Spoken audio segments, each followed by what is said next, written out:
বৰ্মন বস্তি ওচৰত ইকোটাক্স স্পৰ্টছৰ যিটো প্লেণ্টেশ্যন এৰিয়া 80 হেক্টৰ এইখিনি এৰিয়াত এই ওচৰৰ গাঁৱৰ যিটো লাউখ্ৰীগুৰি গাঁৱৰ মানুহবিলাক আহি পেলাই ইয়াত ইনক্ৰ'চ কৰি গোটেইকে মানে এই প্লেণ্টেশ্যনটো ধ্বংস কৰিছে। সেইকাৰণে আমি আজি এই এৰিয়াটো ইভিকশ্যন কৰিছোঁ। আমি পুনৰ ইয়াত বৃক্ষৰোপণ কৰিম। দেখা গৈছে যে কেৰালাৰ পৰা ৰবাৰ গাছ বাগানৰ কিবা লৈ কেৰালাৰ পৰা কেৰালাৰ কিবা ৰবাৰ গাছ কাটিছে, এতিয়া কটা চলি আছে।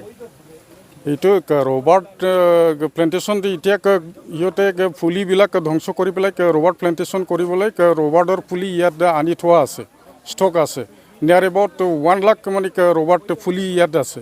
সেইটো ৰবাৰ্ট পুলিটো ৰবাৰ্ট বৰ্ডৰ পৰা এপ্লিকেশ্যন কৰি পেলাই ইহঁতে ৰবাৰ্ট বৰ্ডৰ পৰা গ্ৰেণ্ট পাইছে বুলি কৈছে। এতিয়া ৰবাৰ্ট বৰ্ডে ইয়াত without NOC from the forest department ইহঁতে ইয়াত চেংচন গ্ৰেণ্ট অথবা ইয়াত মানে প্লেণ্টেশ্যন ৰবাৰ্ট প্লেণ্টেশ্যন কৰিব নোৱাৰে। এইটো ৰবাৰ্ট প্লেণ্টেশ্যনটো হৈছে মানে ফৰেষ্ট্ৰি এক্টিভিটিছ নহয়। এইটো ইয়াত প্লেণ্টেশ্যন হ'ব ফৰেষ্ট স্পেচিছবিলাক প্লেণ্টেশ্যন হ'ব। সেইকাৰণে আমি ইকোটাক্স স্পৰ্টছক এই 80 হেক্টৰছ এৰিয়াটো আমি দি দিছোঁ। ইহঁতে অলৰেডি প্লেণ্টেশ্যন কৰি আছে। এই প্লেণ্টেশ্যনটো 60 হেক্টৰ প্লেণ্টেশ্যনটো ধ্বংস কৰিছে ইহঁতে। তেখেতে কৈ আছে যে হাজিৰা কৰি আনি ৰাখিছে ইয়াতে। হয়, ইয়াত মানে বিশেষ এটা চক্ৰ আছে। এই চক্ৰই মানে এইটো ইহঁতক মানে উচতনি দি পেলাই ইহঁতক লেবাৰ হিচাপে ইহঁতক ইনক্ৰ'চাৰ হিচাপে ইয়াত ৰাখিছে।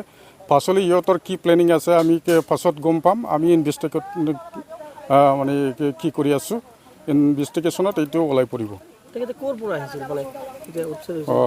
ওচৰৰে গাঁৱৰ সিহঁতৰ ঘৰ আছে। তাতে আমি শুনিছোঁ সিহঁতৰ মাটি আছে লাউখ্ৰীগুৰি গাঁৱত, কিন্তু লাউখ্ৰীগুৰি গাঁওটো এটা গাঁও, এইটো মানে সদায় মানে ফ্লাড এফেক্টেড মানে গাঁও। সেই বুলি ফ্লাড এফেক্টেড হৈছে বুলি ইয়াত প্লেণ্টেশ্যনটো ধ্বংস কৰি পেলাই মানে ইয়াত ইনক্ৰ'চ কৰিব, সেইটো গ্ৰহণযোগ্য নহয়।